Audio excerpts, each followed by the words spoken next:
Welcome to the Educated Homebuyer Live. This is where, Josh, our podcast meets Jeb Smith's channel. Look at that. I 4 thought it years was later. I thought it was early live tonight. You got It- four minutes early. We'll see how prompt everyone is. We're 4 minutes early. We are going to be talking about sellers cutting prices at the highest level in 10 years. Currently sitting at 36%, Josh. Changing the market a little bit. We're going to talk about that impact. We're going to talk about mortgage rates, the economy, the Fed, all of the good stuff. Anything you want to talk about before then? We got it all figured out. We don't need to talk about it anymore. We already got it all figured out. Life, or just the All of it. real estate, everything. I trained a GPT, Jeb, and whatever I need to know, I ask and it tells me. That's fantastic. So I want you to type it in there right now. What's going to happen with house prices and mortgage rates over the next? It's going to tell me that it's not important for you to know. Focus on what you can control. I like it. I like where we're headed. This thing is smart. So Sounds a lot wise like GPT. me. It's wise beyond its years. If you are watching tonight, instead of letting us know where you're watching from, I would like to know your favorite fast food restaurant. I don't care where you are. I bet I can pick where I can tell you where you are based on your fast food choices. Sonic, Kinston, North Carolina. I don't even know if we have a Sonic, Josh.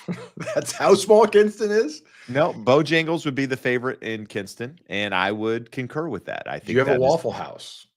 No, we do not have a Waffle House. We do not have a Waffle House. We are not that big of a city, Josh.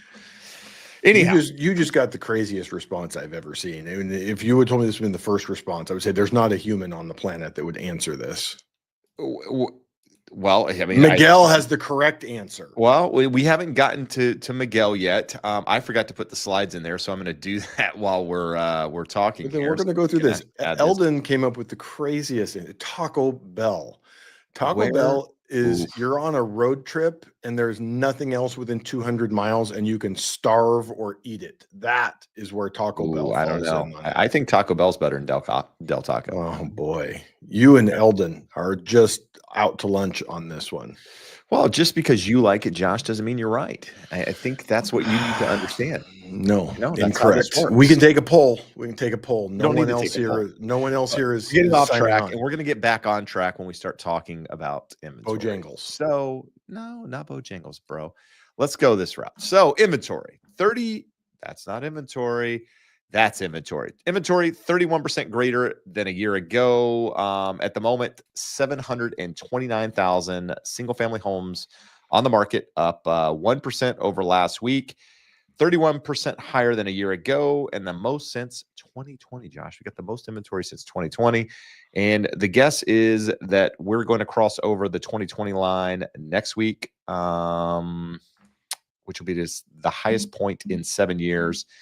And Josh, we are going to, again, because we're going to beat 2020, we're also going to beat last year, which is we were 739,000 homes. So we are very, very close. We're going to surpass that as we head higher.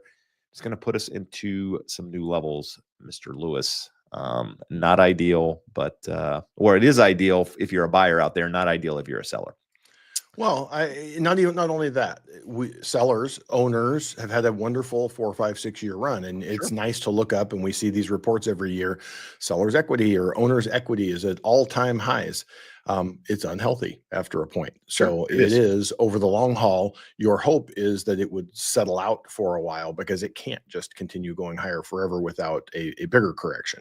That is very true. So this is taking a look at active inventory as at the end of March. Yes, we're in April. I realize that. Calculated risk, the way they do their reports. But I always find it helpful to look at these just to see which markets are still performing the best, which markets are getting closer to more normal levels rather compared to 2019. So what I've done is in red, put the levels not only that are back year over year, but back up compared to 2019 when we're looking at active inventory. We've got somebody calling, Josh. I forgot to put my phone I on. forgot to tell them, don't call. Don't I call when I'm forgot. doing the Hey, show. don't do this. Do not call me. I'm a real estate agent. Do not call me. So that's a look at active inventory here in Orange County. We saw big jumps, not only in Orange County listings, but Huntington Beach listings week over week, up 5.69% in Orange County, sitting at 4,254. I think that's the highest since 2020 as well, Josh. Huntington Beach, up 6.83% week over week, sitting at 293 homes. And I don't think we've hit the peak yet. So we're going to likely see inventory continue to grow there. This is looking at new listings for the week. 70,000 new single family homes this past week. That's all I got on that one. And then here we are with the same chart, calculated risk for new listings at the end of March. Again, looking at these markets that are, Grand Rapids, Jacksonville, Phoenix, South Carolina as a whole, inventory or new listings rather, looking like they were back in 2019, whereas the other markets they follow seem to be a little bit more normal as to what we've seen over the last couple of years. New Jersey, New York, look at that. We're down 41% in new listings coming to the market. And I didn't look at this chart, Josh, in New Jersey, New York, if it actually shows up, but you're still down, what, 60%, over 60% in inventory in those markets compared to 2019. So that's why everybody that contacts us that's in those areas are still seeing this crazy market, multiple offers over the asking price, that sort of thing. Weekly pendings, weekly pendings. Where are we here? Dipped to 68,000 contracts last week, likely due to the Easter holiday. This is the first sub 2024 print in 6 weeks. And then that puts us into home growth, which essentially has sitting at 453,000, basically unchanged for the last 3 years. And then price cuts, as we discussed, sitting at 36%, which is the highest level. This is 10 years of charts going back. So the highest level we've seen in 10 years. Is that an Altos proprietary chart? Home price growth. Home prices have shown little appreciation. It says Altos. What measure? No one else's measure is picking this up until I saw this today or whenever. Which one are we looking at? We're looking at this one, home Yeah. price growth, that one. Yeah. Yeah. I don't know what they're looking at, but he's been on this whole thing for the last. And I understand this is asking price. This is not sold price. This is asking price, median asking price. So a little bit different than sold price, but I know he doesn't make up data, but I'd love to see the methodology on that one. It doesn't jive with any other data that we've seen. This chart is similar to the last chart that we looked at, just showing inventory with price cut compared to I'm drawing a blank here, Josh. Active inventory for sale versus active inventory with a price cut. So you can see actually the whole inventory on the market going back, and then you can see the percentage of that inventory having a price cut. So it's going to become more and more of a story as we move through the year, in my opinion. Well, what would be interesting, I mean, I know why. I mean, March was the most recent data, so he was looking back at March of previous years. But if we look at 2022, when it got really bad, was about September of 2022. That was when we had sort of that peak of sellers cutting prices. So it'd be interesting to see what that looks like as we get further into the year. Agreed. Zillow's heat index for how they basically look at prices in the U.S. housing market, and again, the pinkish color, hotter housing market, the bluer, obviously a cooler housing market, but the way they gauge it is based on that metric on the side there. And right now we're sitting right at the top of a neutral market, slight sellers market. But I think what most people are seeing out there for the most part in most areas is a more balanced market, which again is healthy. And I think that's something we're going to continue to see over the next couple of months if rates stay higher, in the range that we've seen them over the last, 4 to 5 months, Josh, that's 6.25% to 7-ish%, which we'll talk more about that as well. And then again, this is Zillow's take on the hottest markets versus the coolest markets. You guys can take a look at these. Hottest markets on top, coolest markets on the bottom. And again, they're using that same score that they were using on the previous chart to get an idea there. And job openings, Josh. We had the job openings and labor turnover information come out Tuesday, and today we got ADP. So we got a lot of data out this week.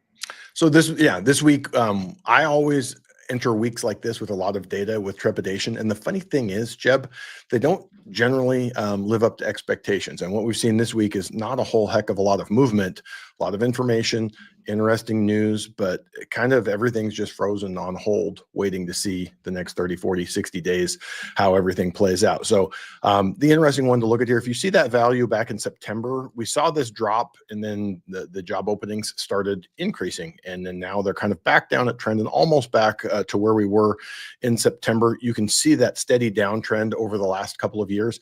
The important thing to know here, so unemployment has crept up and job openings have crept down. One of the things the Fed likes to look at is how many job openings are there per unemployed person. And when you look at it right now, we went from, on the left side of that chart, we were at almost 2 available jobs for every 1 unemployed person. And now we're down to almost a 1-to-1 ratio. So it just tells you that job lookers, job seekers are not having the wonderful options that they had previously. So they don't have the power. So that should be disinflationary, if not outright deflationary going forward. And we got a little different look at that. I'll show in another chart here.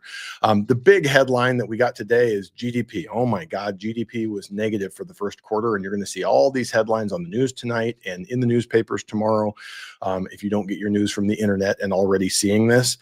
But this chart here is showing you 2 different looks at it. The dark blue is real final sales to private domestic purchasers. And then the lighter blue is real GDP. So real GDP was negative. But if you look, those blue bars are right in line with where we're at. You're like, why? Why would we go negative when real final sales didn't change? And it just look here at GDP growth contributions. That giant yellow bar there is net exports. So what happened in the first quarter is we imported an awful lot of stuff. We didn't export any more stuff, but we imported a lot of stuff. Companies to either resell or getting their raw goods, trying to get ahead of the tariffs.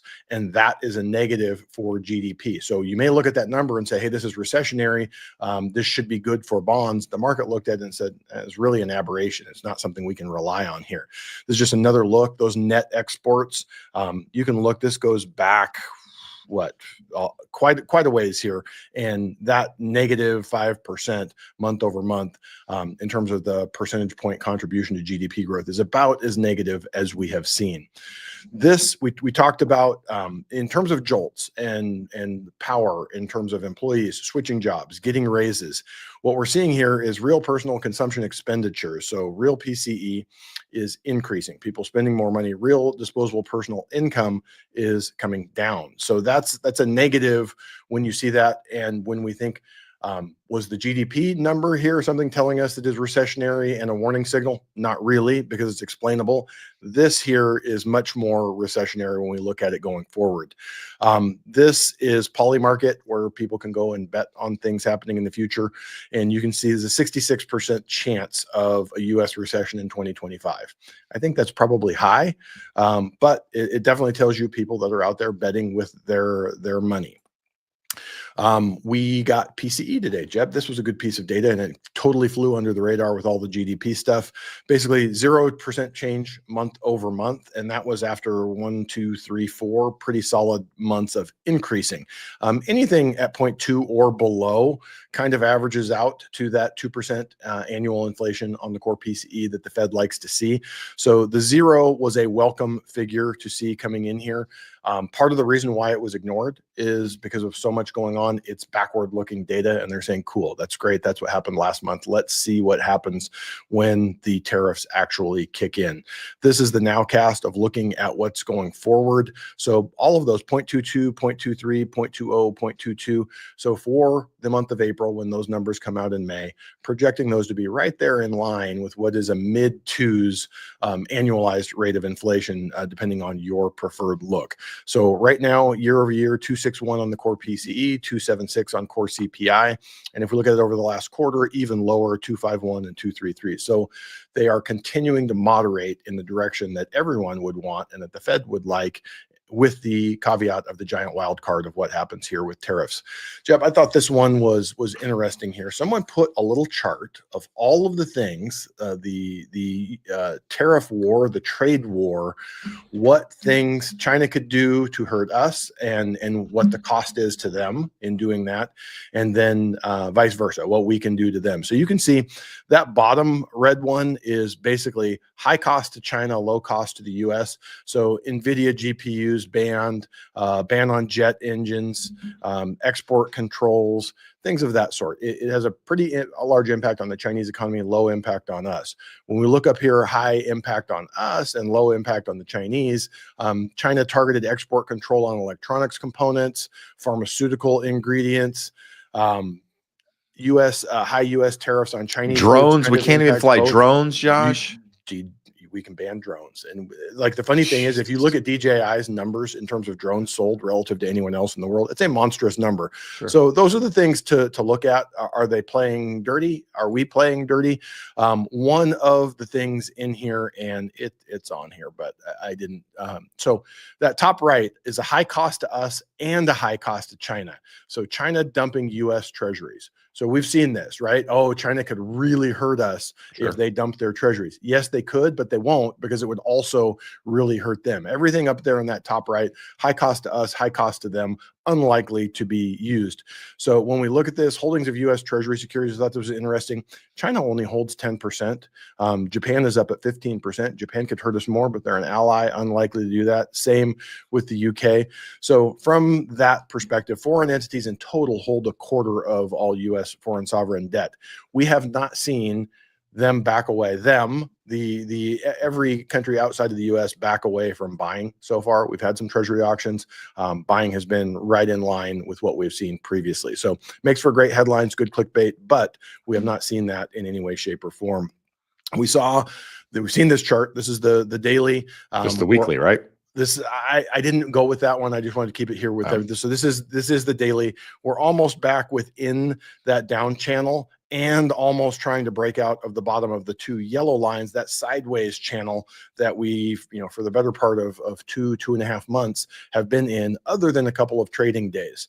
So if we get below 413, 414, Jeb, it tells us we're going to see a run to lower interest rates. The question is, can that happen? Will that happen with all of the uncertainty from tariffs, the inflation impact, and how the Fed is going to react? In terms of interest rates, about an eighth better than last week. For all intents and purposes, pretty flat.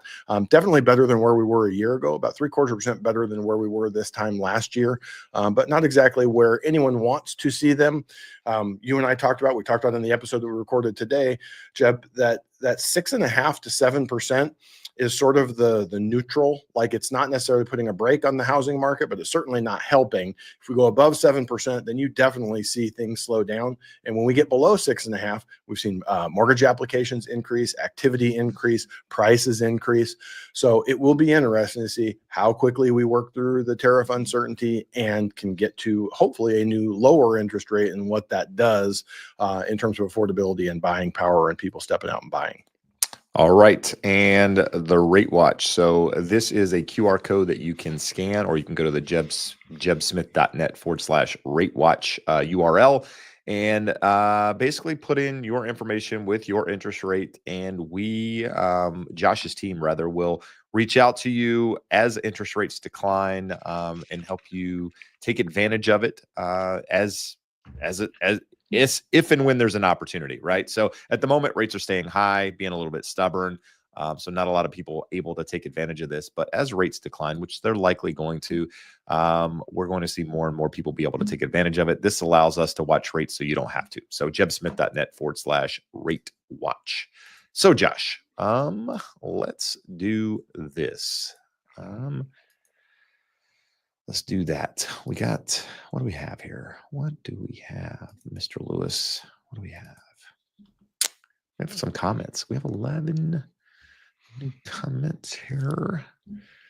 We don't have we got someone else chiming in that Taco Bell is a good thing, but then also threw in cheesy potatoes. Is cheesy potatoes a thing they have at Taco Bell?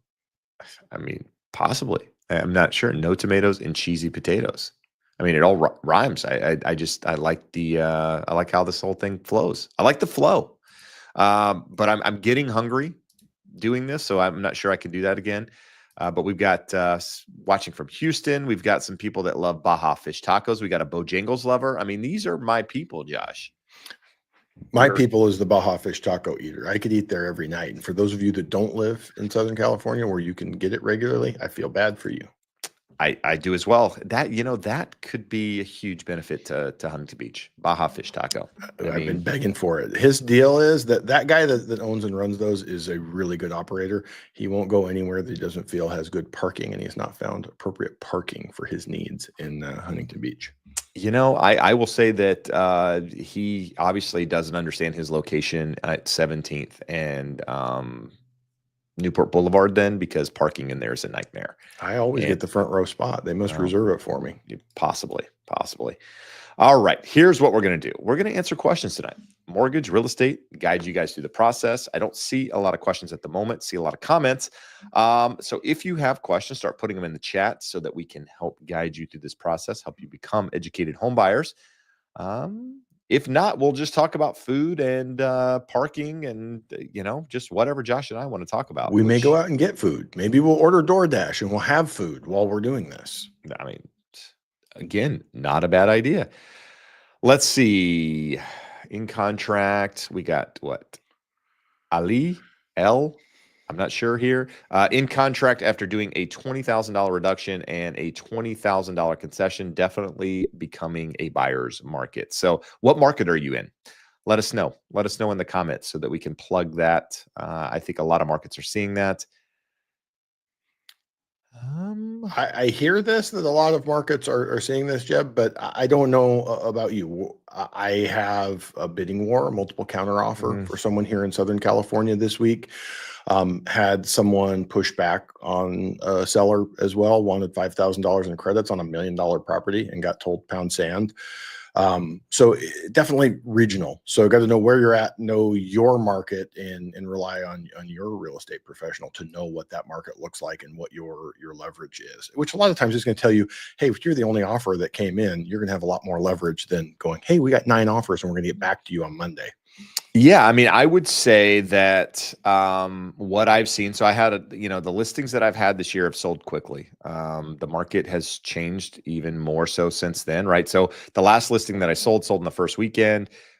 It was a well-maintained property, good location. Interest rates had just dipped. It was that little dip that we saw about 45 days ago, 40 days ago, somewhere in that ballpark. So interest rates kind of trended down, which helped us out a little bit.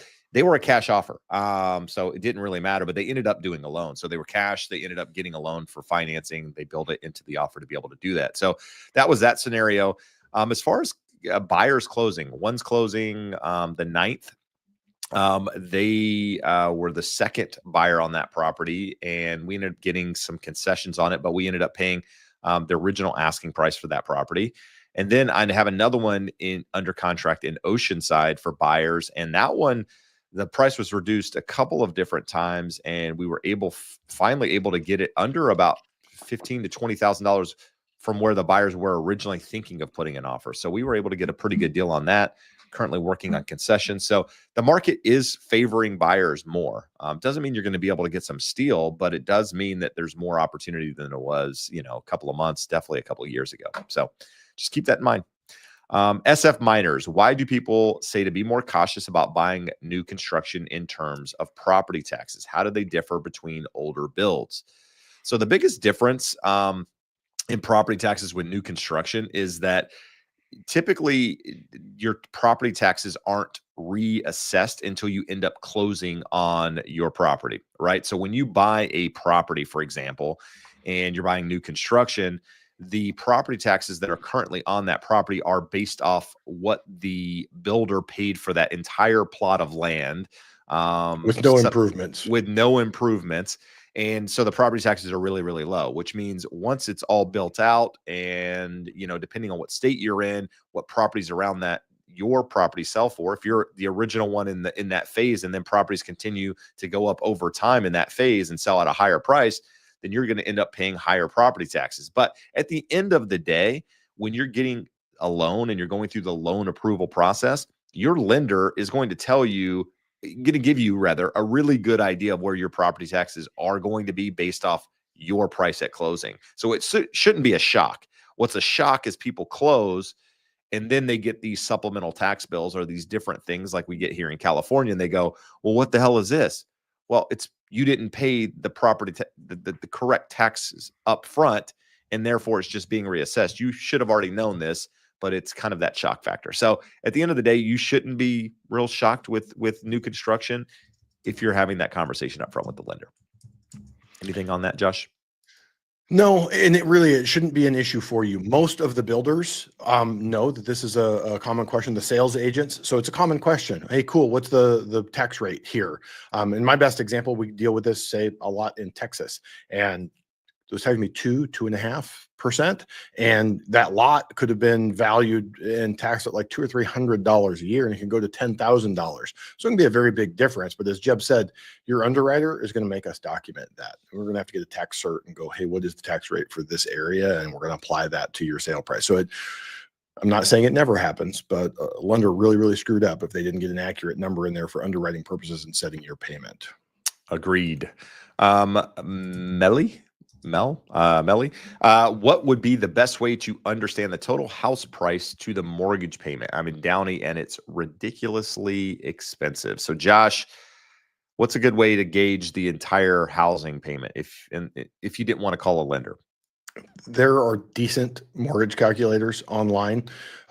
Southern California, Downey, super easy. Use 1.25% for your taxes. So a mortgage calculator is going to give you the exact amount. We showed you the rates here at the top of the show. Use that to get you in the ballpark for an interest rate with a mortgage calculator, which you just plug in 30 years, your loan amount. For the purchase price, 1.25% divided by 12 months will tell you what the taxes are. Your insurance is going to be somewhere between $1,200 and $2,500 a year in Downey. It's not a high fire hazard area. So, use $150 a month, and then whatever the mortgage insurance would be. Use 0.5%. Could be a little more, could be a little less, depending on your loan product, down payment, credit score, how many borrowers. But again, like Jeb said, if you're just trying to figure it out, back your way into it, that's a good way without having to talk to a lender. The better way would be to talk to a lender, figure out the right program for you, and then dial in those numbers. So we happen to know one in Southern California if you need one. Yeah, there's actually a link scrolling at the bottom there where you can get in touch with Josh regardless of where you're located. So jebsmith.net/start will get you there. One of the Rough Riders, Josh, DMX's crew is here. Currently have a car that's financed, told to pay it down within 12 months of payment so that it's not counted in the DTI. Is that correct? There you go. Is that correct, Josh? Almost. There has to be 10 months or less remaining on it. When you're paying it down, it can make it a little bit more difficult because it's not as easy to just look from the credit report and figure out there's 10 months left. Sometimes we need to over document that. And it is important to note that it is underwriter's discretion. So let's say you are a very marginally qualified borrower with a very high DTI and you have not one penny left to your name at closing. An underwriter may look at that and go, I'm not comfortable with this. But for a normal borrower who, hey, I've got some additional money, I could pay it off if I had to. I can subsidize the payment for the next 10 months if I need to. Most times, 9 times out of 10, 95 times out of 100, yes, you pay it down to 10 months or less. It can be excluded on installment debt. So not just an auto, any installment debt. Student loan, there's 9 months remaining on it. We can exclude it. All right, good stuff. Josh, you getting paid over there? Getting paid. Cash register is ringing. Register is ringing, dog. Steve says under contract at 6.125 rate on a VA multifamily 28-year loan, purchase price $1,275,000. Asking, does that sound like a good rate? And the second part of the question, if you want to get in touch with Josh, that link scrolling the bottom there, jebsmith.net/start will get you in touch with Josh, whether you're in Orange County or not. But Josh, good rate right now on VA? No way of knowing. They're charging you 7 points for it. It's a terrible rate. If they're giving you a $5,000 lender credit, could be a good rate. But yeah, use the scroll, use the email info@theeducatedhomebuyer.com. Be happy to go through the numbers. I think, Steve, you said you were going to call a couple weeks ago and we were going to have this conversation beforehand, but definitely happy to go through it, look at the numbers, let you know if we can improve on that, and go from there. All right. Asking another question that's just Q. Can I still get a decent interest rate with a 650 credit score and a $500,000 down payment in California, Josh? So a couple things come into play. The big down payment comes into play. Let's say you're buying $1 million property, you're putting $500,000 down. It's a 50% loan to value. So if you look at the loan level price adjustments on the conventional loan, that matrix, when you get to more than 40% down, it starts getting to the point where the lower credit scores, they kind of overlook that. Sort of a get out of jail free card on this one always. If you're above 640, you're going to get a good rate with an FHA loan without $500,000 down. So the short answer is yes, you're still not going to get as good of a rate as someone with an 800 credit score, but you're not going to get killed with the big down payment. All right. I skipped over this one by accident. If one decides to refinance after a few years, does the terms of the new loan start the 30 years over, or does it continue with the remainder of the previous loan, Mr. Lewis? The right answer is your loan officer should go through it with you and you make that decision. We generally can do custom terms to the month. So if you got, 332 months remaining, we can do that. Absolutely can do custom terms to the year. So 28 years, 27 years, 26 years. It's an important thing for you to decide. If you keep the term, so a lot of times a loan officer wants to say, we're going to save you $324 a month. And that could be true. But if we're giving up 2.5 years of $3,000 a month payments, it's actually costing you money over the long haul. So you have to weigh what's more important to you, the biggest monthly savings or the biggest life of loan savings. In a perfect world, there's enough interest rate savings that you can stay on track with the current repayment term. Good stuff. The Paul Cho says Not the other Paul Cho? No, this is the Paul Cho. Okay. The Paul Cho. Like it's like it. the Ohio State University, Josh. The Paul That's Cho. the one I wanted to answer a question for, so I feel better now. Yes. What would you suggest to those who are planning on listing their house, currently planning to list a new construction 3-story townhome that we bought a year ago, but it seems like a scary market to sell? I guess I'll take the question, Josh. What would you suggest to if you're planning on listing? Talk to a professional sooner rather than later. Ask the questions that are important to you. Figure out what are you trying to accomplish? Or is there a deadline you're trying to meet? Is there something that's important to you that you're trying to, the reason that you're selling? All of those things matter in the timing and what you're trying to accomplish. So the sooner you have that conversation with your agent, the better they can guide you. What I will tell you is that most markets, this is the best time of the year to sell a home, between now and probably the end of June. As you start getting into July, August, September, the market typically slows down.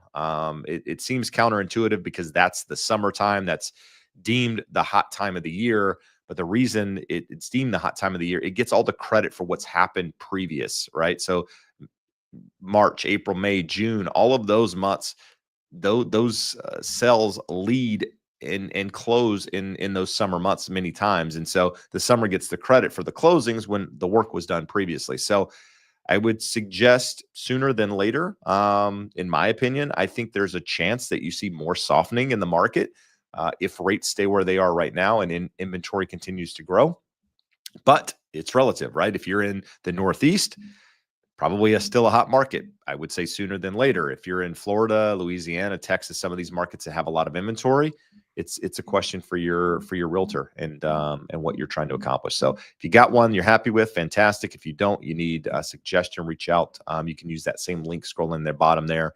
I network with agents all over the country. In fact, just got back from a conference in San Antonio, talking to a bunch of agents, different markets, and can definitely guide you in the right direction.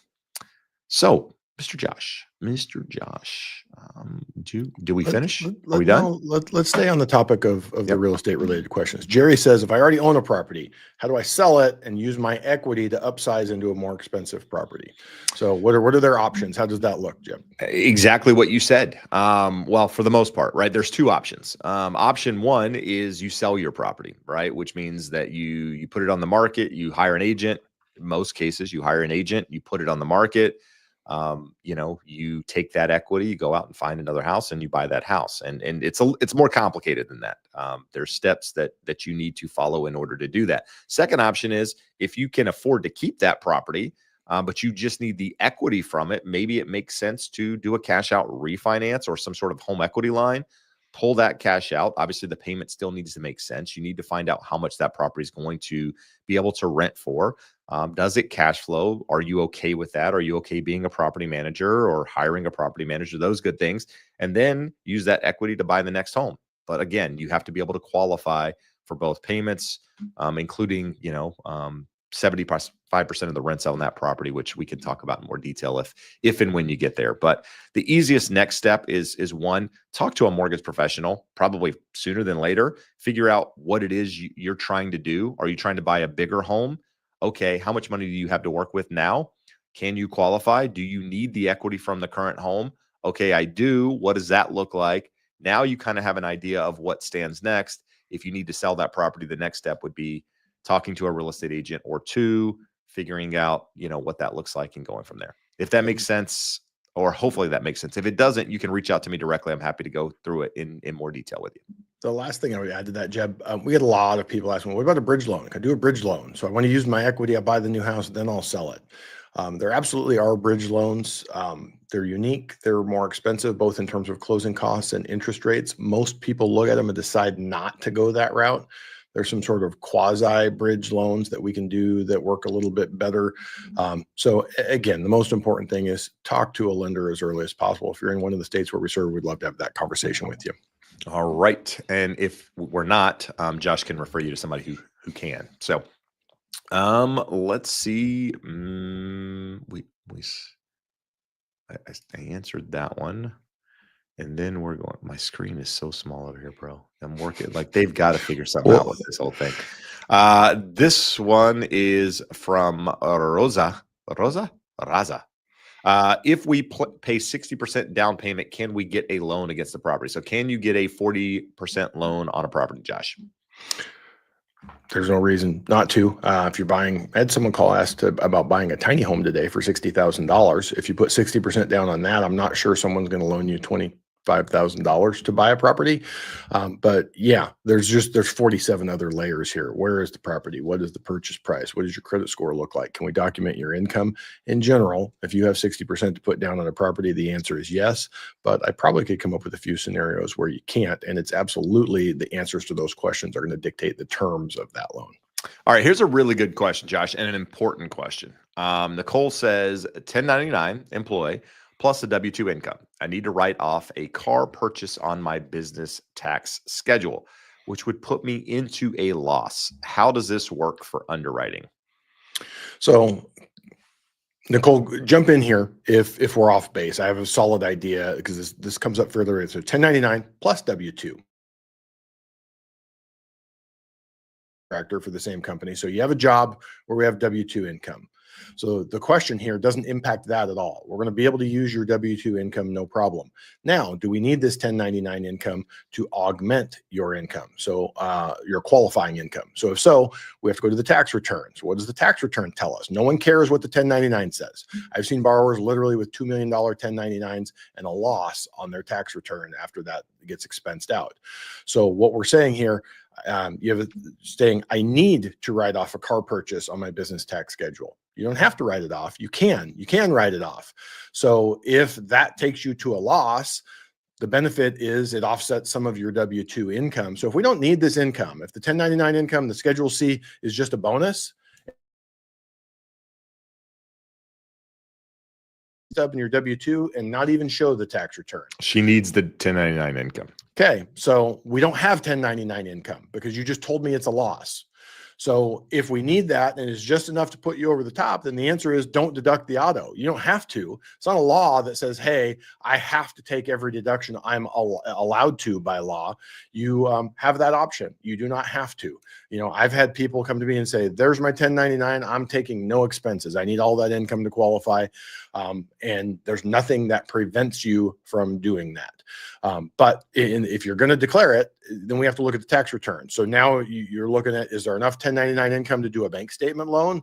You can do a bank statement loan. Some of those non-QM lenders will allow you to do a W-2, take that and add bank statement income to it. But if we're showing it as a loss on the taxes, there is no 1099 income. It's a loss. It's not going to help us. Maybe I'm naive, Josh, or reading into this, but if just the car is sending you into negative income, even if you don't write off the car, I'm thinking you don't even have enough income to be able to do this anyway. I mean, how much is the car we're writing off? Yeah, there was a thought that I had. So let's say, what you can do accelerated depreciation. If you buy Sure. if you buy a giant SUV for your wife, you can write that off in the first year. So maybe that's that type of situation. But yeah, you're right. Yeah, I mean, typically you're not writing 100% of that thing off in the first year. But anyhow, okay, I could be wrong. The Paul Cho, Josh, another question here. Land C, which I think is a builder's lender, if I remember correctly, is offering special interest rate incentives, 5.75 on home mortgage. But they told him that they could not recast and they would have to refinance. Any insight on that, Josh? No insights into anyone else's situation. So Fannie and Freddie loans, they can be recast, but the servicer does not have to recast them for you. So you're rolling the dice with who ends up with the loan and if they sell it further on. I've never heard of a borrower not being allowed to recast a loan, but it absolutely is a possibility. All right.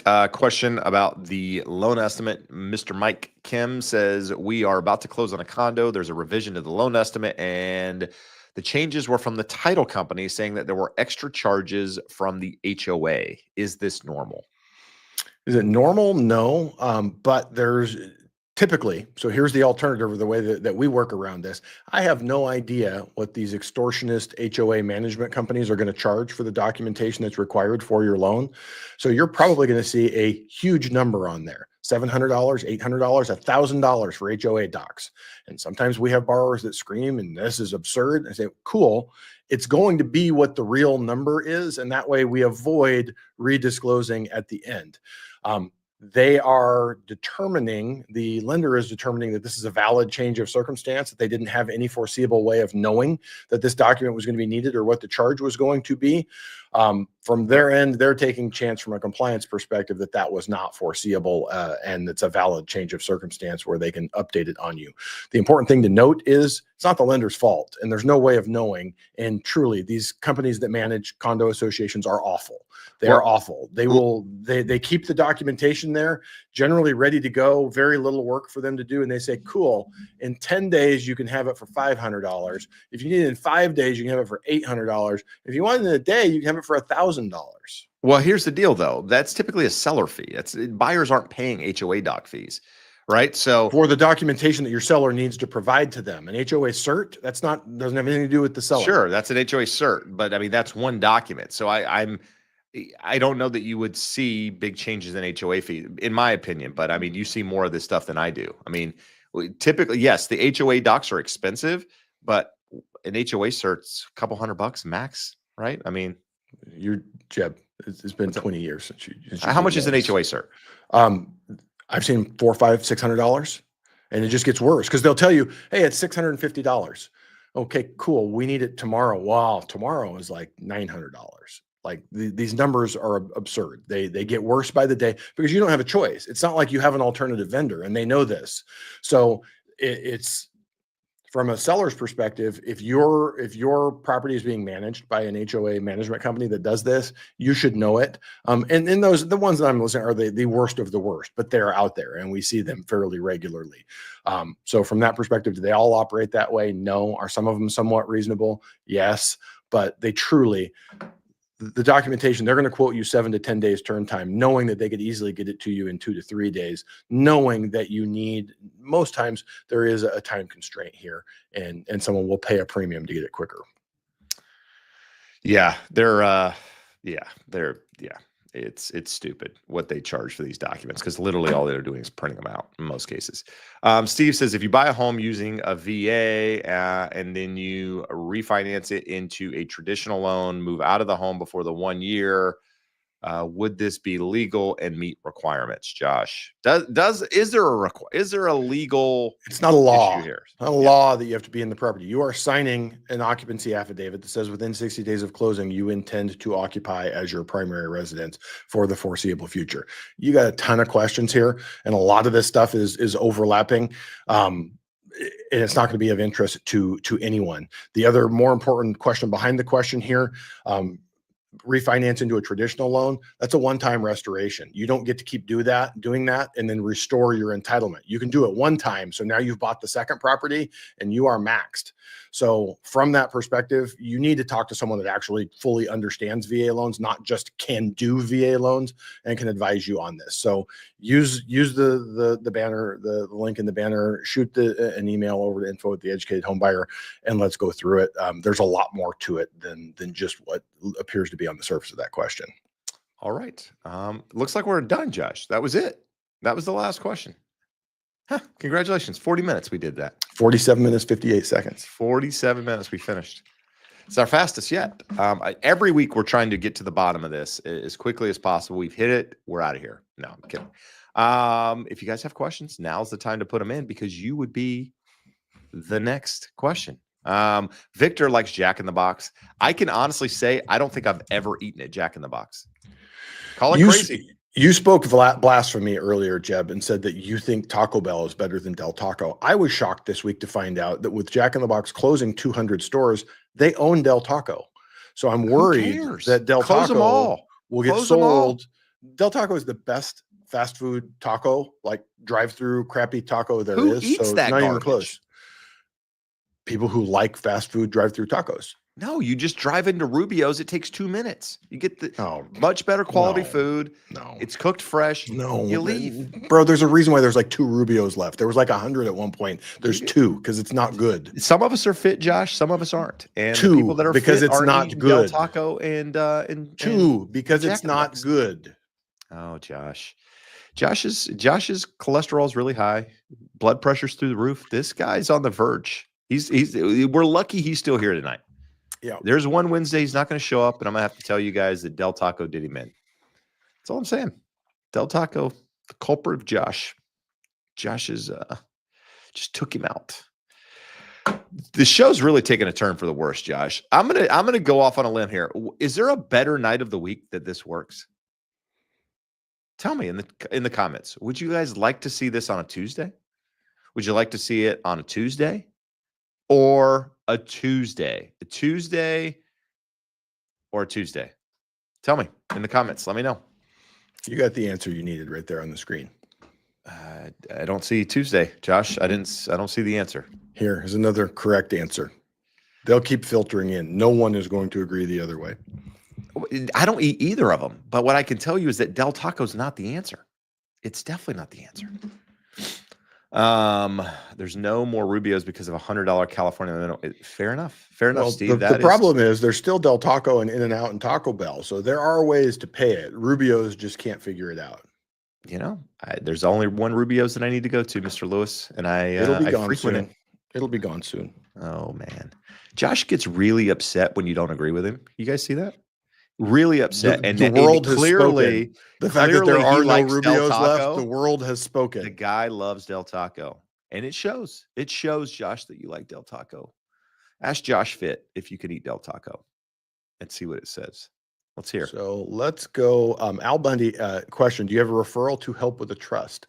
We have a listener here who is an excellent trust attorney in San Diego. So depending on where you're at, there is some state specific law that comes into play there. So Al, use the crawl, reach out, let us know how we can help. Use the email, just send us over and we'll get you in contact. Or ChatGPT. ChatGPT, your trust. Can't go wrong. There's nothing wrong with ChatGPTing it. You'll be happy. Heather says apparently the Del Tacos in Inglewood, California are not good. See, Josh, you just don't like to hear it, do you? You and Heather can hang out at Rubio's. It'll be the two of you, and there will be no one else in there for the entirety of your meal. That's perfect. You'll have privacy. That's fantastic. That's what we want. Let's see. Here, this is an interesting question, Jeb. Different angle. Alfredo Mendez. What do you think of a manufactured home for 460, sitting on 7 acres, but the house is on 3 bedrooms? Did you mean only 3 bedrooms? And he's in Nebraska. $460,000 is a lot of money in Nebraska. I don't really have an opinion. Like, I don't know that market well enough, but I mean, I think the value is probably in the land, assuming that you are buying the house and the land with that 460. Well, Jeb, it really depends on how new that manufactured home is. So if it's Sure. only 3 bedrooms, it's probably double wide. It's probably 1,800 square feet. They make them much bigger, but if you're saying only 3 bedrooms, so 7 acres, yeah, if it were a new manufactured home, something are $250, $350, $400,000. So it depends on how new, how big, and also the value of the land and what else can be done with it. I don't have a problem. Yeah, I don't have a problem with the manufactured home. They can be very, very nice. So from that perspective, if the land fits your needs, if the price seems right for what you're getting, where it's located, what you like, I wouldn't do it just to get into a home. But if it meets all your other needs, I wouldn't shy away from it. Yeah, I mean, I think there's areas of the country where manufactured homes are, I'm going to say, more normal than other areas, right? And so if that's what's typical for your market, again, I think the value's in the land. If you're somebody that wants 7 acres, I mean, that seems like a headache to me. Depending on what that 7 acres look like, if it's a big yard, it's a lot. You could buy each of your boys a John Deere tractor and then say, this is your 2 acres and you better get out there and get to work. Exactly. And that would probably be the way. But if it's, it depends on what you're trying to do. But I'm not against it. But manufactured home financing is different than traditional home financing. And it can be more difficult to qualify, require larger down payments in some ways. So just make sure you're doing your homework before you 100% commit to that being the only way into to home ownership. Alfredo has a question. Yep. Do you think it would hold its value? It largely depends on the quality. There are shitty manufactured homes that will fall apart and will not maintain their value. There also are very nice ones.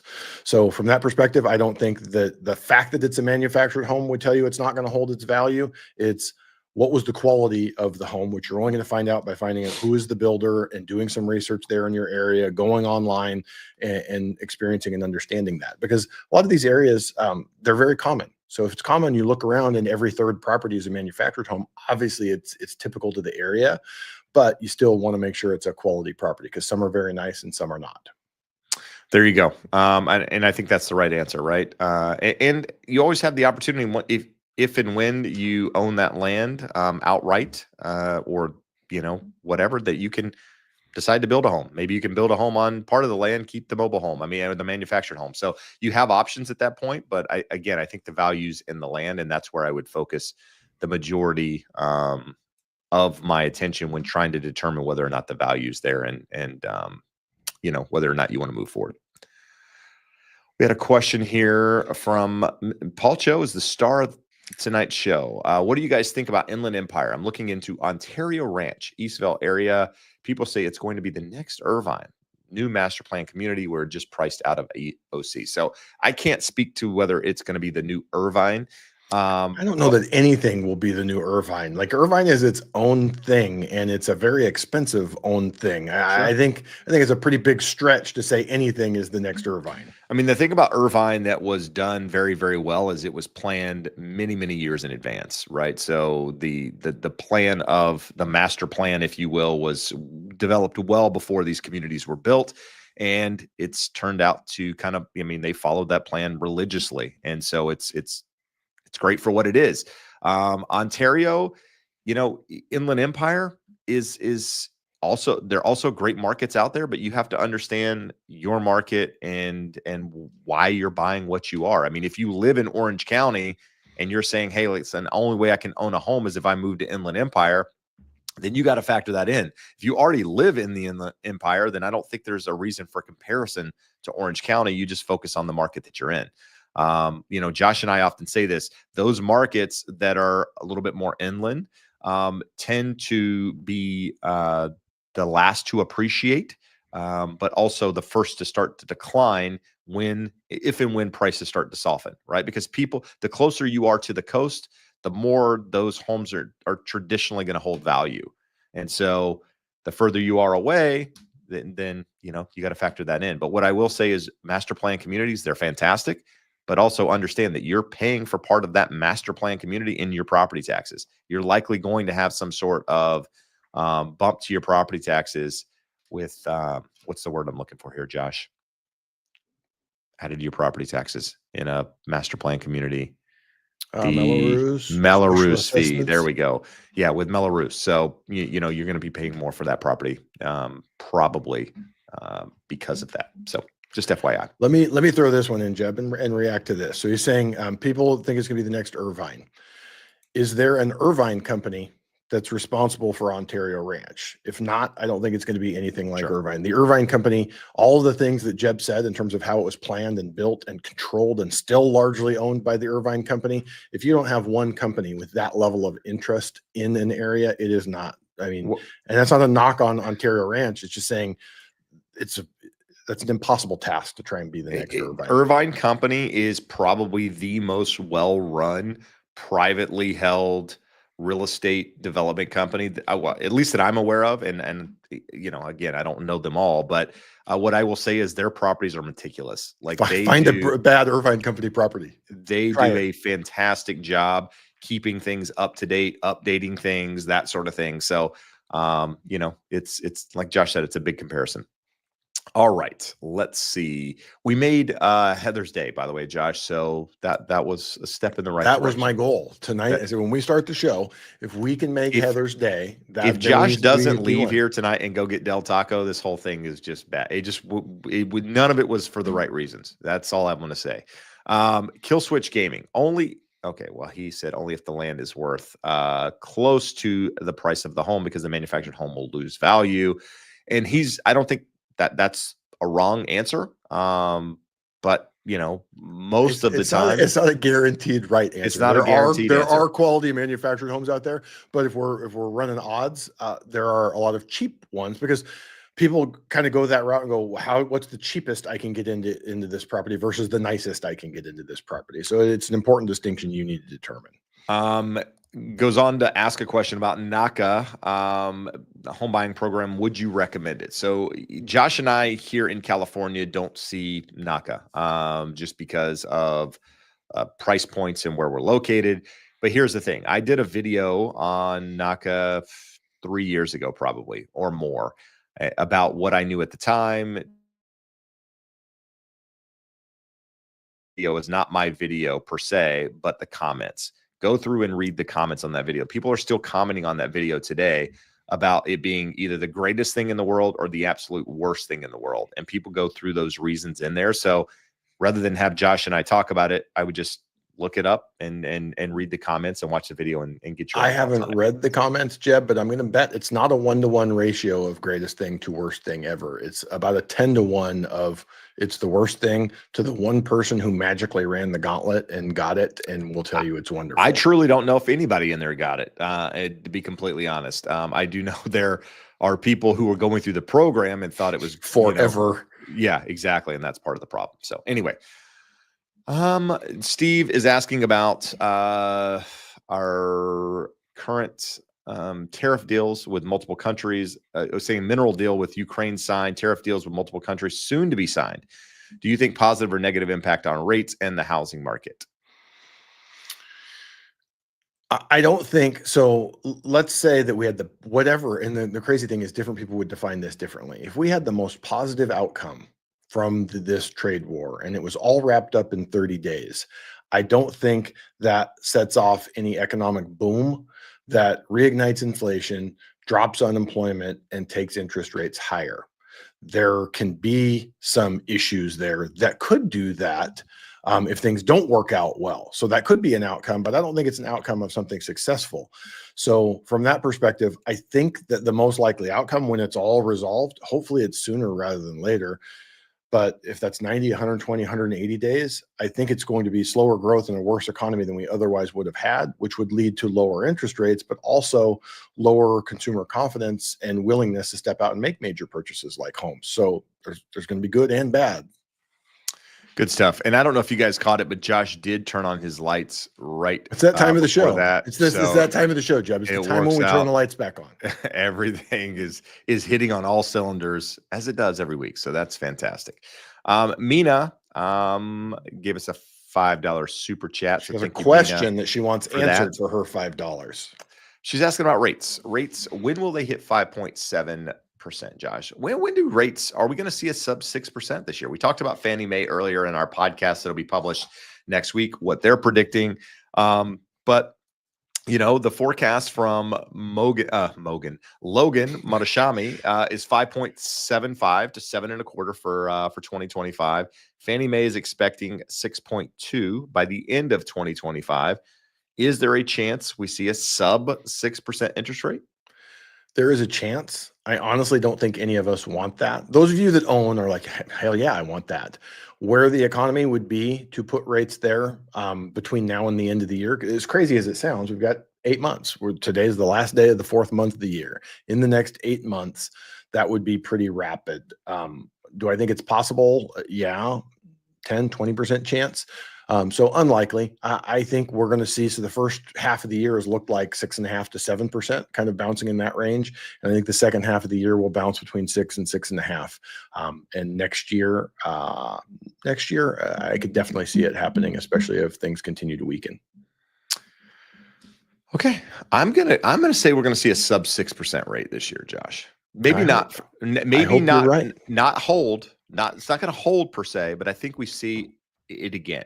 Right. This time last year, we were sitting at 7.5, and we saw sub 6% rates in October. Clearly, we didn't have the chaos that we have right now and the uncertainty that we have right now. But you know that happened in about 4 months from this point. So I do think there's a possibility out there.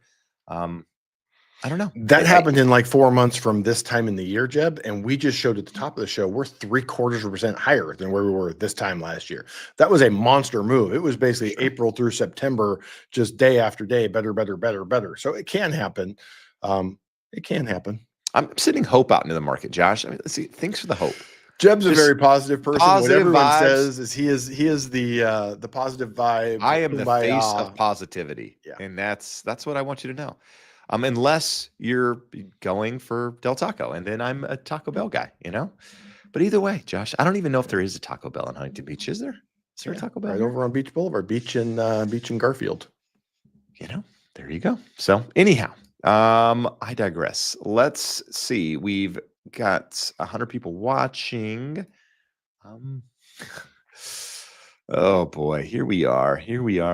We've answered all the questions. Anything that we should add to tonight's show, Josh? Listen to the podcast next week. Here's a question for you guys. So we are making no promises, but we are considering, we did the webinar last week, and few folks were reaching out. Is there a replay? How can we watch? We may roll it out as an episode of the podcast, but it is about 90 minutes. Is that something that you guys would be interested in, or is that too long to consume here on YouTube? Yeah, YouTube and or the podcast, right? If you're a podcast listener, is 90 minutes too long on a podcast? I mean, I listen to 90-minute podcasts all the time, but they're not like necessarily learning podcasts, right? There's some banter and some other things going on, and so it's not just straight. So we should go back and intersperse some jokes and skits in the middle of it to entertain the people, to keep them going. You know, that's exactly who we are, Josh. We are skits and jokes guys, and you know, the market doesn't even know it yet. Salvatore is interested. Marcus interested. Joyce, yes, everybody seems. Joyce already owns a home, and she wants to know. She wants to watch the webinar. Oh, cool. All right. There you go. So I think the idea is yes. So it won't be this this next week. We'll update you next Wednesday. I'll actually be coming back from Laughlin. I'll be on a 3-day golf trip. We're going to call it a trip. Jeb and I are both taking golf trips next week, but we're slightly different places. He's going to Laughlin, and I'm going to La Quinta. I'm going to play in a golf tournament that my buddy of mine puts on, and we drive back on Wednesday. So I should be here for the live on Wednesday night, God willing. And we're gonna update you on the episode of the seminar when that'll be published. This next week though is a good one. It just talks about where interest rates are headed. So if you're paying attention, it'll be on Wednesday. But until next week, guys, make sure you're buying right, borrowing smart, building wealth. If Josh and I can help, there's a link scrolling in the bottom. Until next time, adios. Amigos. I thought you were